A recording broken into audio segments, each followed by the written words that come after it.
So today I really wanted to intend this session to be super interactive. So I want to make sure, can you confirm with me? You all have a pen, a paper, you guys have your keyboard close to you because I'm going to be asking some questions and really making sure this isn't just another training we attend.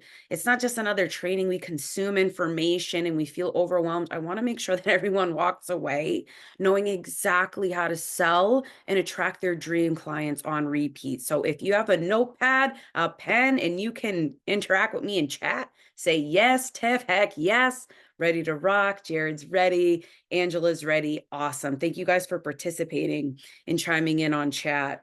And I want to let you know this is going to be saved in the Facebook group here, but I've been uploading these sessions onto YouTube. So if you're here with us on YouTube, welcome. We want to invite you to chat in the YouTube chat below.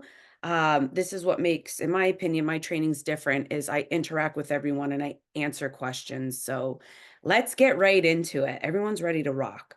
So, and let's talk about how to sell our products and services without coming off salesy. Yeah.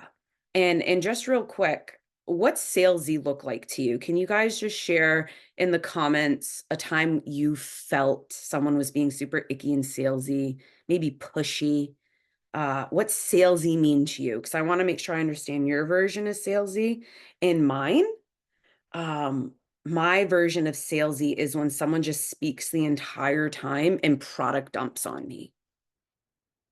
There's no interaction, there's no dialogue, there's no questions. They don't even identify why I need this product or solution. They're just like product dumping and pitch slapping the heck out of me. But let me hear yours.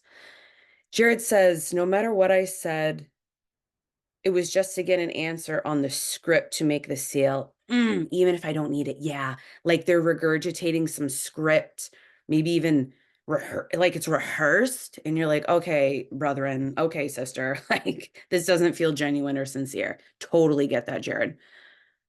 Claudia says sliding into my DMs and I don't know I don't know them. And when I say no, they ask why. Yeah, so it's Mm, yeah, like not respecting our boundaries, like, "Hey, no, not at this time." Well, why not at this time?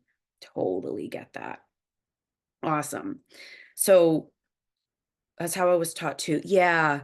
Yeah, Jared, in my long line of in my sales career, this is they taught us to pressure people to buy.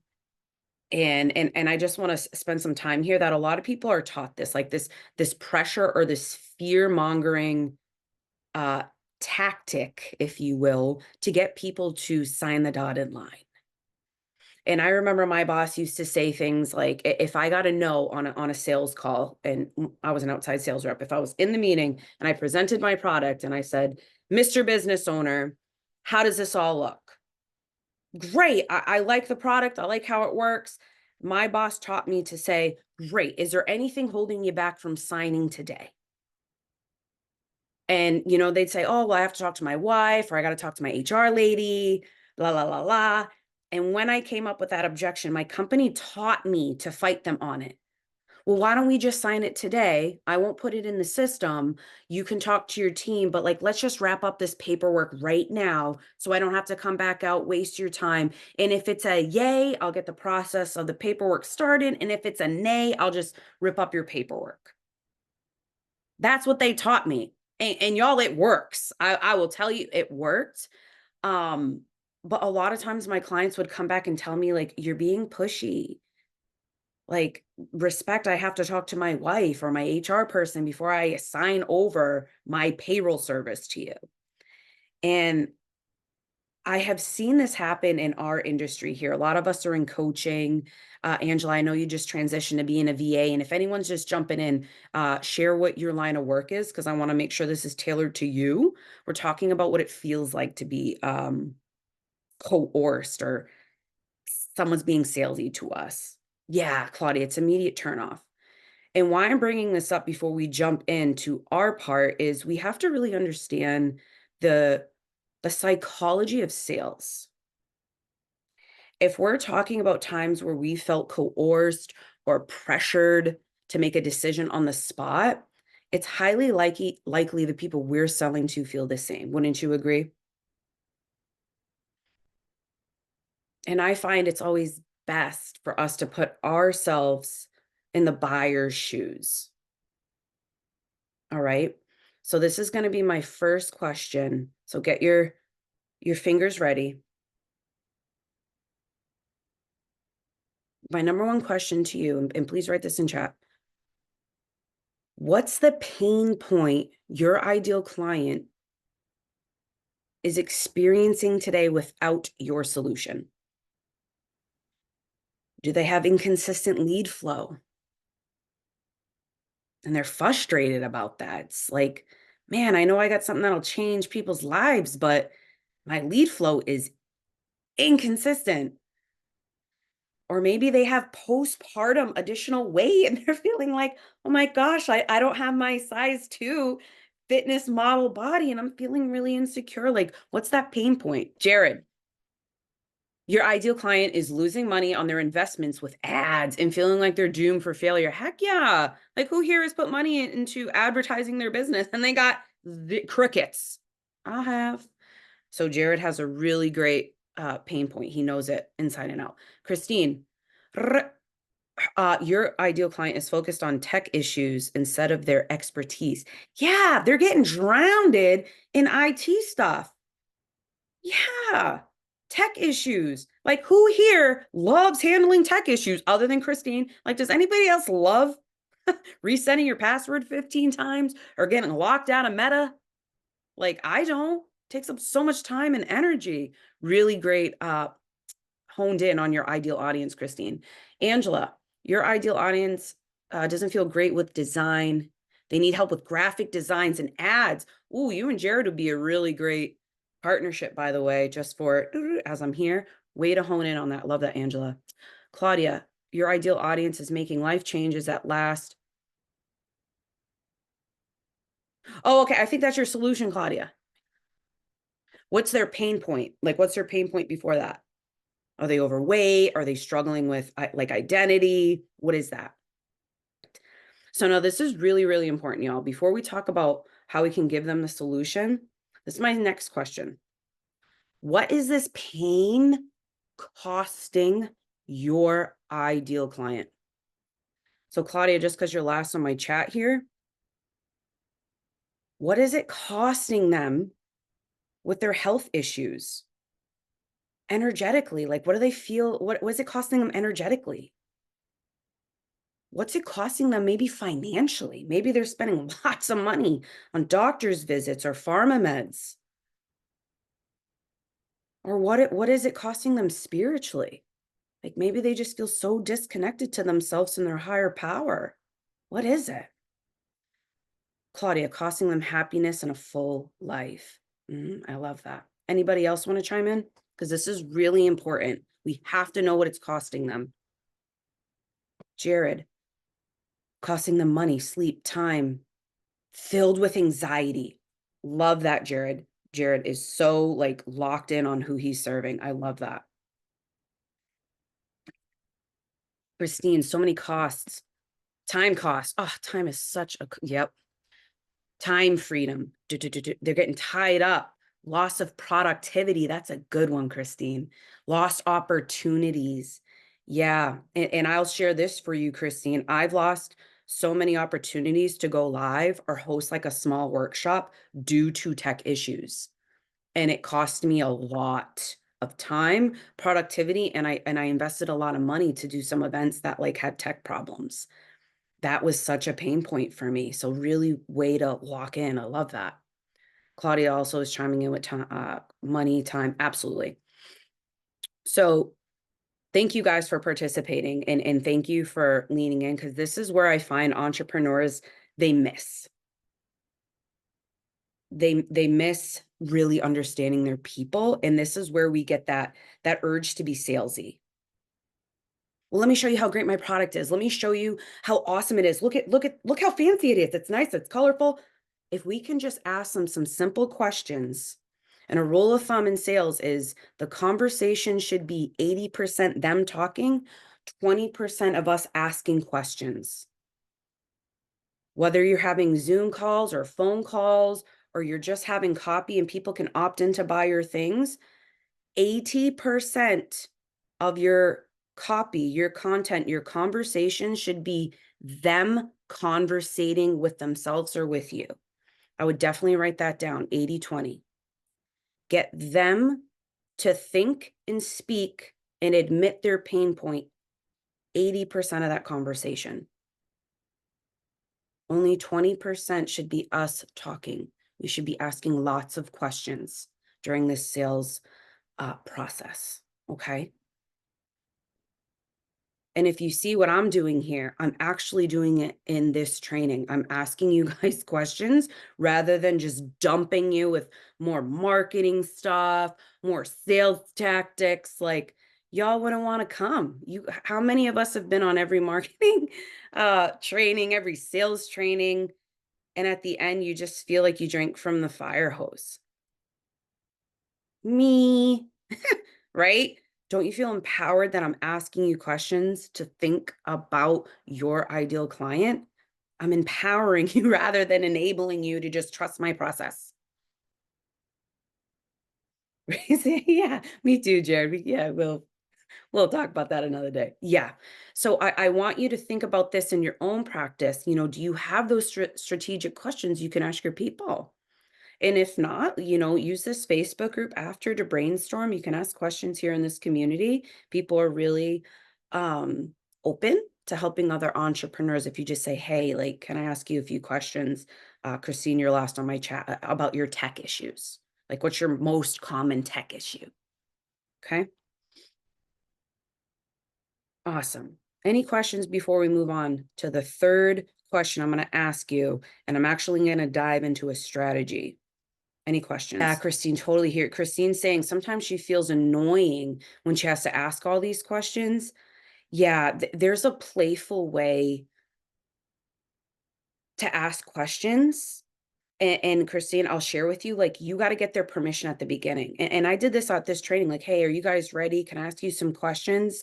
Yes. Are you ready to dive in? Yes. Get them to say, it's okay for you to ask me some questions. Always get their confirmation to ask questions and interact with them. And if they say no, boo, they're not your ideal person, you know? So that's just for everybody here, but addressing your concern here, Christine. All right, so let's dive in to number 3. And I want to be really clear. This one's definitely going to be a writer downer, but I'm going to ask you a question before I dive into this pillar.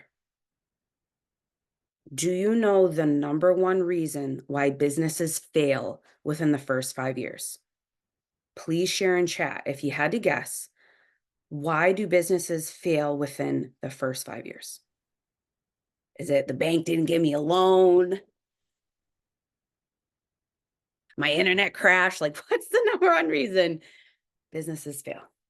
And this isn't just for online people. This is for brick and mortar, any business. Jared, for 500, they don't ask for the sale. Yeah, really close, Jared. Yep. Okay. We're going to talk about that. Jared, you're really close. Yes. No new customer. Oh, hi, Jesse. Thank you for chiming in. No new customers. Really close. You're on to it. Yes, Jesse. Angela, they don't have a unique selling proposition. Y'all did your homework or something. We're right on. Okay. All of these are right. They don't ask for the sale. They back down asking for the business. They're not getting new customers. They're not getting new blood, new energy in the biz. They don't have a selling proposition or a funnel. Yeah, these are all right. Are they too pushy and alienated? Yes, they're not getting data from their people. Yes. So this is actually the number one reason. I'd write this down. Businesses fail. And this is businesses all over. And this isn't my data. You can Google this. Businesses fail because they don't have a vehicle to showcase their products and services on a consistent basis. I'm going to say that again. They don't have a vehicle to consistently showcase their products and services.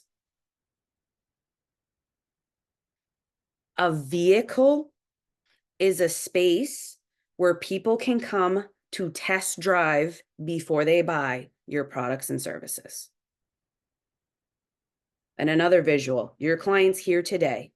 They're feeling insecure with their diet, their body image. They've got unwanted postpartum belly weight, and they want to get back to a size 2 fitness model, feeling sexy. They want to get here to there. And we've got the there, but where's the vehicle to take them? All right. Do y'all have any idea? Because I want to empower you. Like, what are some ways to get your person here to there? What's a gentle way you can showcase your products and services? Just drop it in chat because I want to make sure this lands for you. What are some ideas you have? Hi, Cheryl. So good to see you. Yeah, the vehicle. Yeah, it's so important. Christine, oh, that makes so much sense. Yeah. Yeah, and I don't want to hurt anyone's feelings. There's some great coaches out there teaching social media strategy and all these things. Like, social media is not the vehicle to get them here to there. It's a great place to market. It's kind of like a diner. You know, when you go to a diner and there's company like placements, ad placements, that's what social media is for us today. It's just a space for people to get to know us, but it isn't the vehicle. Claudia's saying, take them with you on the journey. Great. Like, in person, like, are you going to come to my house and pick me up? Like, tell me what that taking me on the journey with you is. Jared's saying, I give them a trial period to build the ad out with how I do it so they can get their own numbers. Oh, okay, Jared. So you kind of have like a DIY, build your own ad. Is that what I'm hearing? Maybe like a PDF? I want to make sure I'm understanding that right, Jared. Jessie Sue. Offer 10% off the first order. Ooh, I like that, Jessie. And just curious, Jessie, what products are you selling?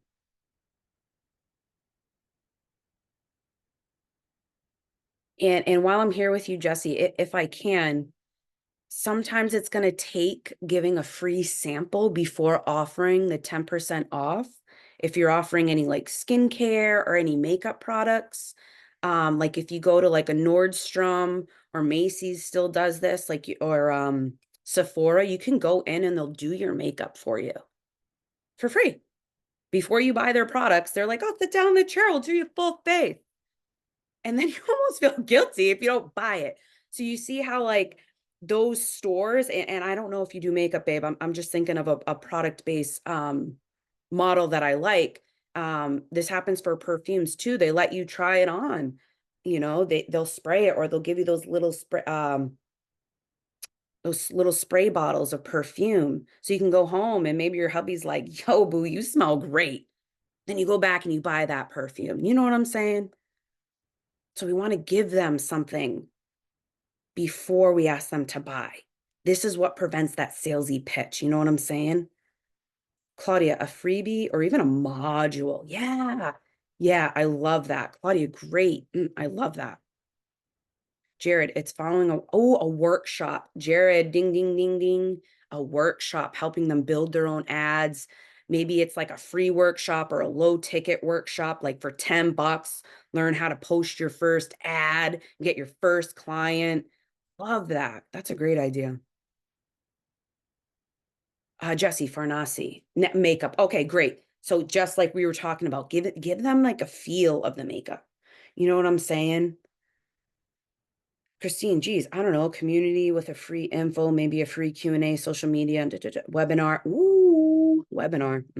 Great. I love that. Christine, we'll brainstorm this.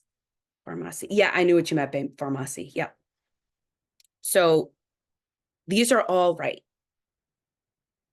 And I'm just going to share with you some marketing percentages to get all of your products and all of your services in front of your ideal client, and not freeloaders. Like, this is really important. I want to make sure we're attracting the right people and repelling them vampires. You know what I'm saying?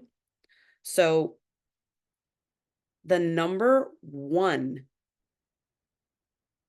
place of the number one vehicle for most entrepreneurs, whether you're a coach, a consultant, a hairstylist, you're selling skincare, makeup, you do construction. This is the number one thing I have seen.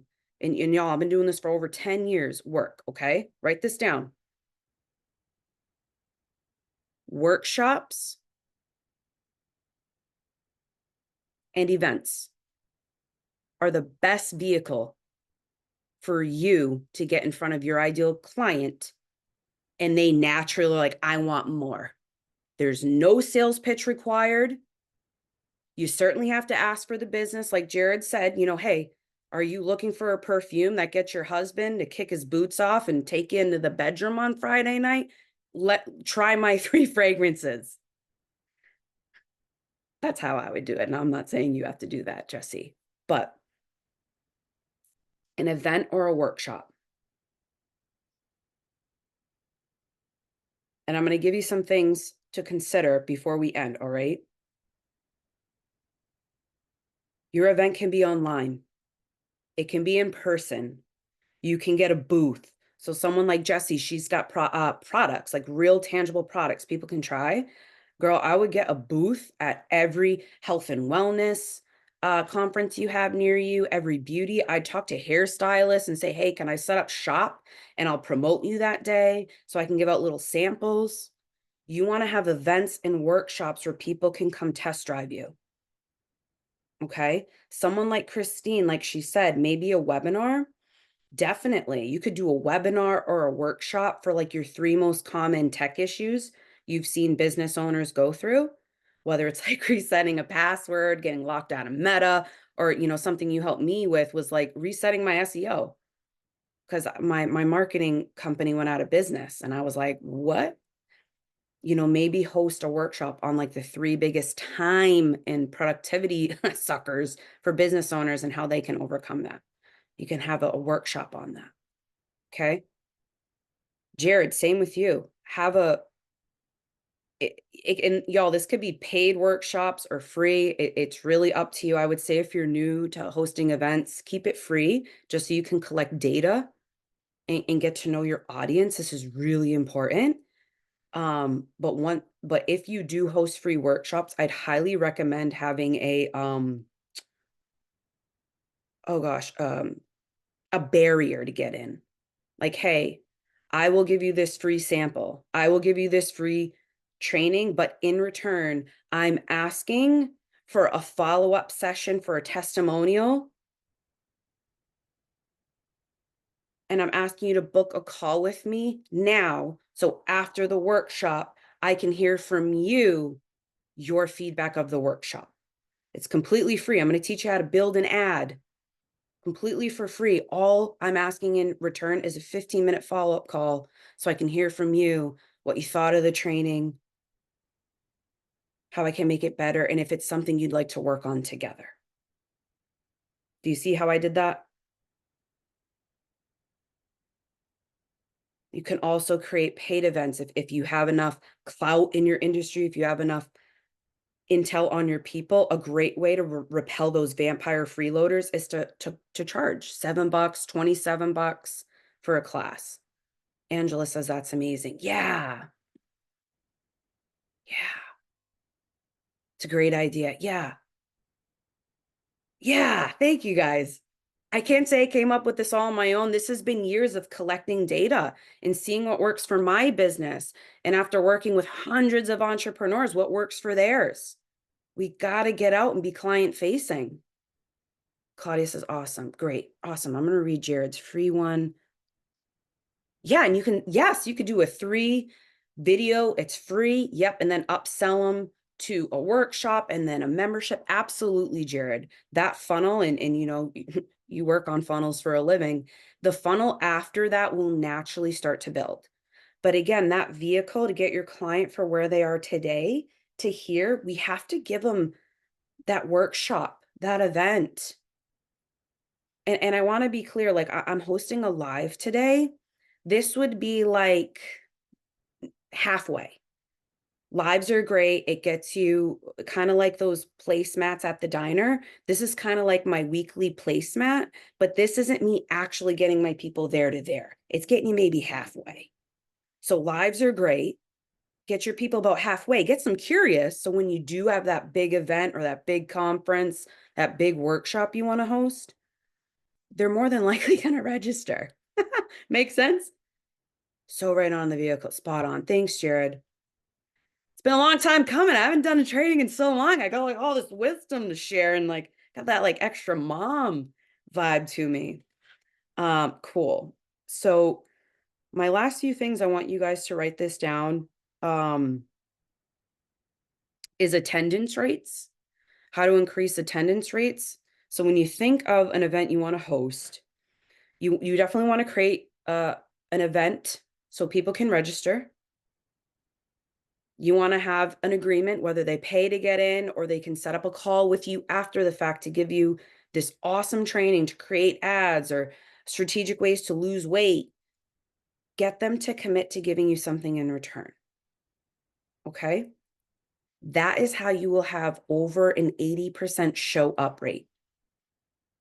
And like, let's just take a poll right now. Like, how many of you have registered for a free something and you didn't go? This week, I signed up for 3 free things. I went to none of them. None. 0. And I really had intentions to go. Like, does anybody else sign up for free stuff and you kind of just put it to the back of your head and not go? This is the trust circle. Nobody is judged. Jesse says me. Right. So if we're doing it, we want to make sure we're not giving our audience the same opportunity to opt out. We want to really get them like, hey, to get here, you got to book a call with me after, or you got to pay $7 to get in. Right. Yep. Now I put on my calendar. Me too, Claudia. I do my best. So I know we're at the 30-minute mark. I try to keep these less than 30 minutes. But the last one thing I want to share with you, let me flip my page. When you host these events, you have to make sure when you're training that you have multiple moments of pauses. And we won't have enough time to go through this today. But what I can share with you is we talked a lot about this at my last class, the marketing leadership camp, how to conduct trainings where your people participate. Because we don't want to just be salesy and say like how awesome my product is, buy my product. Look how many testimonials I have. We really want to serve, and engage. I definitely would write that down, okay? And there is a strategy to this. And again, just for timing's sake, we don't have enough time to go through this today, but what I can share with you in the comments here is I have the replay from my last event called the Marketing Leadership Camp that teaches us how to host small events, 20 to 30 people, and how to get them at the end to say, how do I work with you? I share my agenda. I share exactly how to conduct and host events. And if you guys could, can you just confirm you see this in the chat?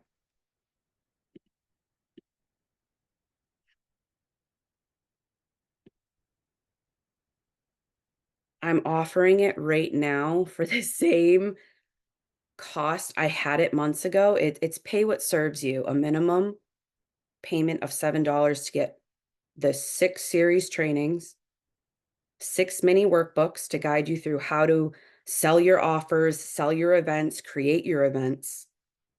There's 6 videos. They're about 15 to 25 minutes a piece. And then I have 3 guest speakers in this as well. And Jared's actually one of them that talk about like energy and funnels. So if this is something you want to expand on, get into this link, donate pay what serves you, $7, whatever you have, and really take the time to sit in this training. Again, I don't want this to just be another Facebook group we're all members of. We take the information and run and go to somebody else's training. That's what leads to that burnout and overwhelm. I promise you, y'all, what I'm teaching works.